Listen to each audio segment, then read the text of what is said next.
journalistes yi fi teew mbokku sénégalais yi ñuy déglu biir réew mi ak bitim réew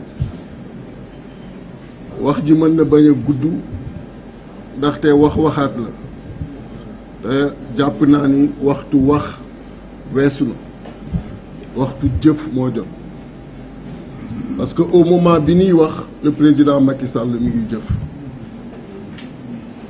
amul ci àdduna fu ñu jëlee fonction président de la République muy doon l'objet d'une nomination daanu nommer un ministre daanu nommer un directeur général mais un décret qui nomme un président de la République kooku Sénégal la ko président Macky Sall créé. Cette fonction, ce sont 7,5 millions électeurs qui ont le droit de l'attribuer à un citoyen sénégalais candidat retenu par le Conseil constitutionnel.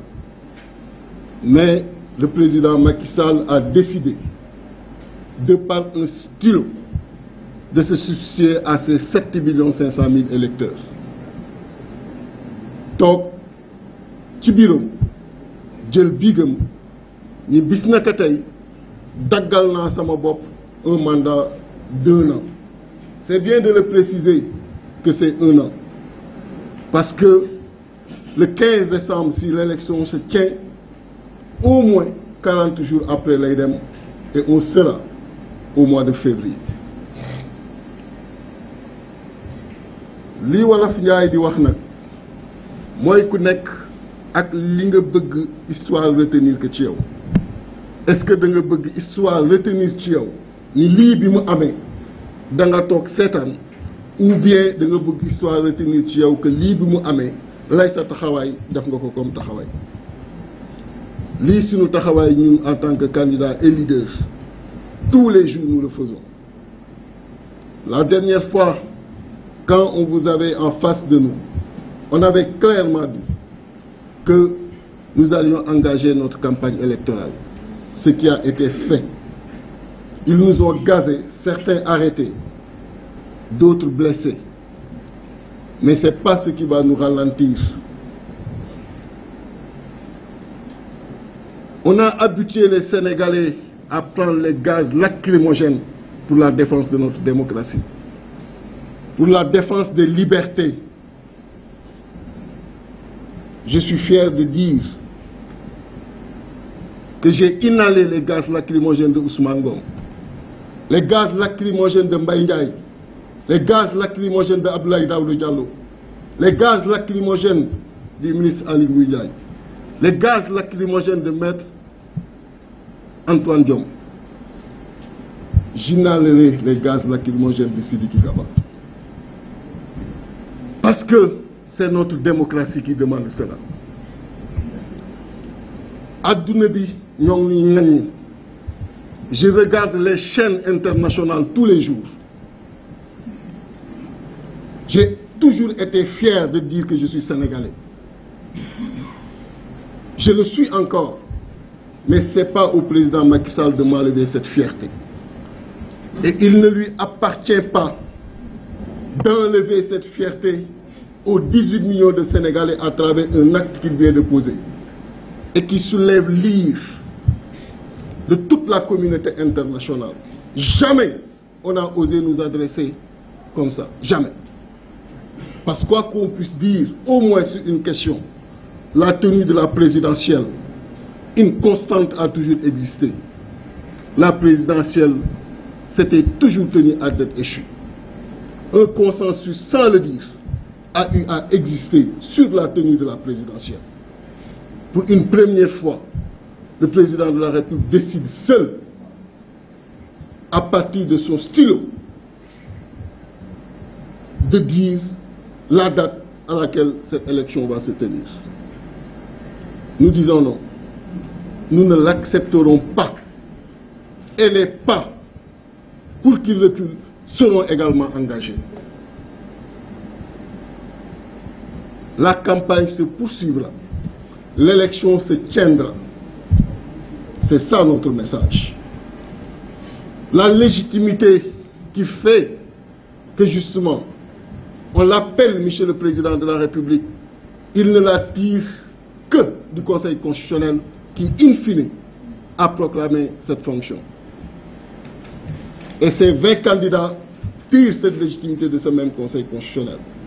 Il ne peut leur empêcher de faire aujourd'hui leur campagne électorale et de maintenir la date du 25 février. Et si tous les recours introduits, il y en a d'autres qui sont en cours, sont étudiés et également jugés, à coup sûr cette date sera maintenue. Comment on peut, à partir d'accusations portées sur le Conseil constitutionnel, sur certains membres, bloquer le processus électoral, arrêter la respiration démocratique d'un pays? Il n'a pas le droit d'étouffer cette respiration démocratique, qui doit s'exprimer librement. Sénégalais, connaissent ses responsabilités, engagées ou non. Et que on arrête de nous dire où sont les leaders. On est là, sur le terrain. Toujours sur le terrain. Mais que chacun se dise où est-ce qu'il est. Que chacun se dise où est-ce qu'il est. L'engagement que je prends, et vous le savez, partout où je dois être, nekk naa fa. Que chacun prenne cet engagement, c'est aussi simple que ça. Bëggu na yàq réew mi te duñ ko yàq parce que président Macky Sall jaru ko, il partira. Mais it am na li nga xam ni jaaduwul te lu jaaduwul. Je suis outré, attaqué dans ma dignité profonde, parce que j'aime dégager la fierté devant n'importe qui. Ak ko mën a doon ci àdduna. Mais quand on parle aujourd'hui du Sénégal, ay ñu tekkiwul dara toog seen plateau à l'international di ñu chahuter, moi Déthié Fall ça me choque, parce que tekkiwuñu dara sama bët. Et ku lu ko yóbbulee le président Macky Sall, il n'a pas ce droit, parce que ñun xam na ñooy kan. Ku mu mën a doon ci àdduna jokkonte nañu ak yow ci lu mu mën a doon ñu walla ci suñu bopp. Donc il n'a pas le droit de présenter le Sénégal ci àdduna yooyu. Et je salue le courage de certaines chancelleries, parce que nekk ak ay nit en partenariat ak ñoom bu jamono tollee fenn mënatoo gis nit da ngay gis réew ma la war nga wax ci réew ma. Je salue la position courageuse des États-Unis et de la CEDEAO dernièrement. Et j'attends la même position chez les autres chancelleries qui sont dans ces pays-là, partenaires du Sénégal. L'heure de parler est arrivée. Et je dirais à tous les chefs d'État qu'ils ne compose plus avec le président Macky Sall, parce qu'à partir du 2 février, il n'est plus le président de la République du Sénégal. Il deviendra le président de sa propre personne, et non le président des 18 millions de Sénégalais, parce que justement, 7,5 millions électeurs qui ont ce droit-là, on leur a suspendu ce droit, et ils ne lui ont pas conféré la légitimité de continuer à être le président de la République. C'est son simple stylo qui lui permet aujourd'hui de maintenir la fonction, et par conséquent, ce stylo ne peut parler que pour lui-même et ne peut représenter que lui-même. À partir du 2 avril, il n'est plus le président de la République du Sénégal.